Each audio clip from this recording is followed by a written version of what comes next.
জাতীয় নির্বাচন কমিশনে দল নিবন্ধনের জন্য আবেদন করেছে জাতীয় নাগরিক পার্টি এনসিপি। আর দলীয় প্রতীক হিসেবে শাপলা ফুল, কলম অথবা মোবাইল ফোন চেয়েছে দলটি। আগারগাঁওয়ে নির্বাচন ভবনে দলটির প্রতিনিধিরা বর্তমান কমিশনের অধীনে আবেদন জমা দিলেও ইসি পুনর্গঠনের দাবি জানান। এদিকে নিবন্ধন চেয়ে আবেদন করেছে চিত্রনায়ক ইলিয়াস কাঞ্চনের জনতা পার্টি বাংলাদেশ। আবেদনপত্র জমার শেষ দিনে ইসিতে অন্তত ৪৯টি আবেদন জমা পড়েছে। বিস্তারিত জানাচ্ছেন রাসনা দাস। জাতীয় সংসদ নির্বাচনকে সামনে রেখে দল নিবন্ধনের আবেদনের শেষ দিনে ইসিতে আসে জাতীয় নাগরিক পার্টি এনসিপি। ২৪-এর গণঅভ্যুত্থান থেকে উঠে আসা দলটি আত্মপ্রকাশের ৪ মাসের মধ্যেই নিবন্ধনের সব শর্ত পূরণ করেছে বলে জানিয়েছেন দলটির নেতারা। আবেদনপত্র জমা দিয়ে সাংবাদিকদের সাথে কথা বলেন এনসিপির শীর্ষ নেতারা। জানান গঠনতন্ত্র প্রস্তুত সহ ৩০ জেলা, ১২০ উপজেলা ও ২টি মহানগর কমিটি গঠন করা হয়েছে।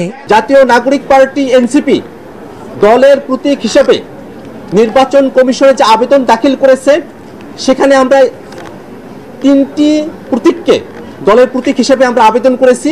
কিন্তু আমাদের দলের প্রতীক হিসেবে নির্বাচন কমিশনের থেকে আমাদের প্রত্যাশা হলো নির্বাচন কমিশন দলের প্রতীক হিসেবে আমাদেরকে শাপলা বরাদ্দ প্রদান করবে।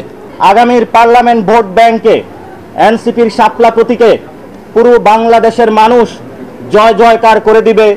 এনসিপির নেতৃত্বে নতুন সরকার গঠন হবে। মোনালিসা হেভি ফ্লো 15 পিস প্যাকেটের সাথে 8 পিসের একটি প্যাকেট একদম ফ্রি। জনগণের দাবির ভিত্তিতে বাংলাদেশে অনেকগুলো সংগঠন পরিবর্তন হয়েছে, বাংলাদেশে নতুন একটি ব্যবস্থা এসেছে। আমরা মনে করি জনগণের দাবির প্রেক্ষিতে ইসিও পুনর্গঠন হবে। নিবন্ধনের শেষ দিনে নতুন দলগুলোর পদচারণায় ব্যস্ততা বাড়ে নির্বাচন কমিশন ভবনে। উৎসাহ উদ্দীপনার সাথে নিবন্ধনপত্র জমা দেন তারা। বিধিমালায় যেসব শর্তের কথা বলা হয়েছে সেই সকল শর্ত প্রতিপালন করেই আমরা আবেদনপত্র জমা দিয়েছি। আমরা বাংলাদেশের রাজনীতিতে এন্টারপ্রেনারশিপ, একটা গুণগত পরিবর্তনের জন্য সৎ, সাহসী, শিক্ষিত, দেশপ্রেমিক মানুষদেরকে সংগঠিত করার চেষ্টা করছি। নতুন দলের নিবন্ধনের জন্য বেশ কিছু শর্ত নির্ধারণ করেছে ইসি। যা যা প্রয়োজন নির্বাচন কমিশনের যে ডিমান্ড, সেই ডিমান্ড অনুযায়ী আমরা সমস্ত কিছু জমা দিয়েছি। ইনশাল্লাহ আমাদের নিবন্ধন না পাওয়ার মতো কোনো অবস্থান নাই আল্লাহর রহমতে। আমরা জনগণকে দেখাতে চাই ক্ষমতার বাইরে থেকেও আমাদের সীমিত অর্থ এবং সীমিত সামর্থ্য দিয়েও জনগণের পাশে দাঁড়ানো যায়। That's our aim.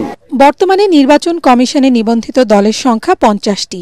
আদালতের আদেশে নিবন্ধন ফিরে পেয়েছে জামায়াত ইসলামী।